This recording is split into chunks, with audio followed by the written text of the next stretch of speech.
Imagine having the power to declare war on anything you want. Now, imagine choosing cats. Yes, you heard that right, folks. Cats. Those furry, purring, whiskered creatures that have taken the internet by storm. In the 13th century, Pope Gregory IX, a man of considerable power and influence, did just that. Picture this: a world where the Pope, instead of focusing on religious or political matters, decided the real enemy was fluffy whiskers and mittens. It's almost comical, isn't it? But behind the humor lies a darker truth. This feline feud was no laughing matter. It had serious, far-reaching consequences that echoed through the annals of history. So why did the Pope declare war on cats, of all things? And what happened as a result? Well, we're about to delve into this fascinating and somewhat bizarre chapter of history. So buckle up, folks. It's about to get really hysterical. And now anyone who's ever tried to give a cat a bath knows that they're not the easiest creatures to control. And this was a lesson Pope Gregory IX would learn the hard way in the 13th century. You see, our good Pope Gregory had a bit of a problem. He was convinced that cats, especially black ones, were cohorts of the devil. Yes, you heard right, the devil. As a result, he issued a papal bull, essentially a holy decree calling for the extermination of these furry felines. Now, if you've ever tried to herd cats, you'll understand the monumental task he had just set for himself. Cats, as we all know, are the epitome of stubborn independence. They will do as they please, when they please, and how they please. So, attempting to control, let alone eliminate, an entire population of these creatures was, to put it mildly, a fool's errand.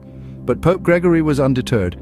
He was convinced that by eliminating these supposed minions of Satan, he was doing God's work. And so, the great cat hunt began.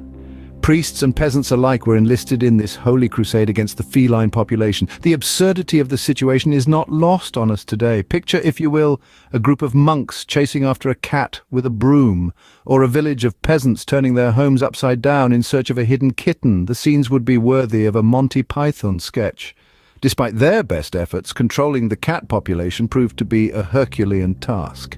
Cats, being rather prolific breeders, seemed to multiply faster than they could be caught.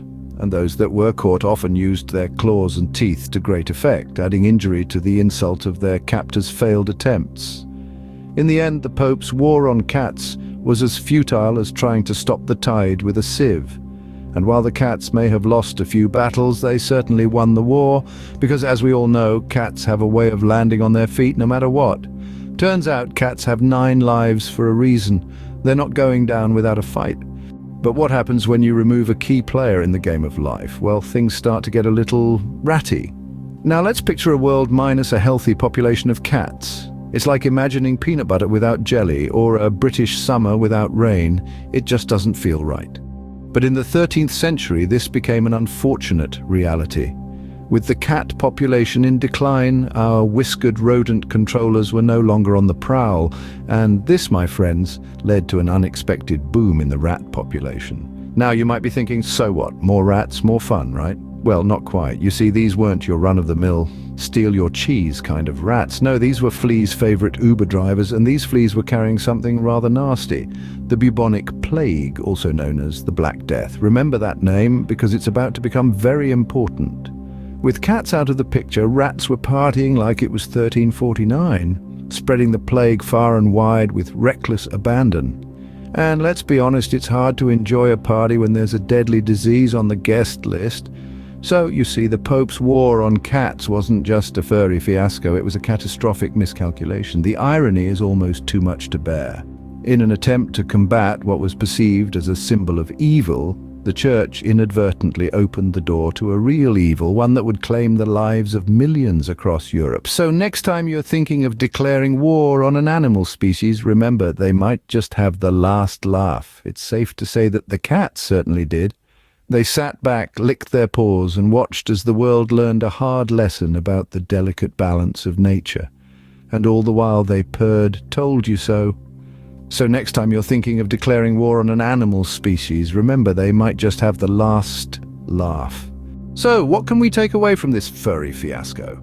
Well, for starters, it seems that declaring war on a species that can fit through a mouse hole and has 9 lives is perhaps not the wisest strategy. Pope Gregory IX might have had the whole papal thing down. but he clearly missed the memo on feline finesse. Secondly, the importance of critical thinking cannot be overstated. As charming as it may be, a cat purring on your lap is unlikely to be plotting world domination, unless, of course, it's dinner time. And finally, we learn that the ripple effects of seemingly small actions can be cataclysmic. One day, you're declaring war on cats. The next, you're inadvertently causing a plague. It's all fun and games until someone contracts the Black Death. In the end, it turns out that cats really do rule the world, or at least they did in the 13th century. Well, that's all we have time for today in this episode of History's Most Unusual Wars. We've roamed the annals of history, pouncing on the peculiar tale of Pope Gregory IX, who in the 13th century decided that cats were of the devil and essentially declared war on them. We've scratched beneath the surface to uncover the catastrophic consequences of this furry fiasco and the ripple effects it had on society at large. It's rather astonishing, isn't it? One man's superstition leading to an all-out assault on our whiskered friends. And let's not forget the lesson learned from this tale. Never underestimate the power of a cat, or indeed the power of belief. So, if you've enjoyed this historical romp and fancy more tales of the bizarre, the unexpected, and the downright strange, don't hesitate. Don't forget to subscribe to our channel for more tales of history gone awry. Because, as we've learned today, history isn't always written by the victors. Sometimes it's written by the cats.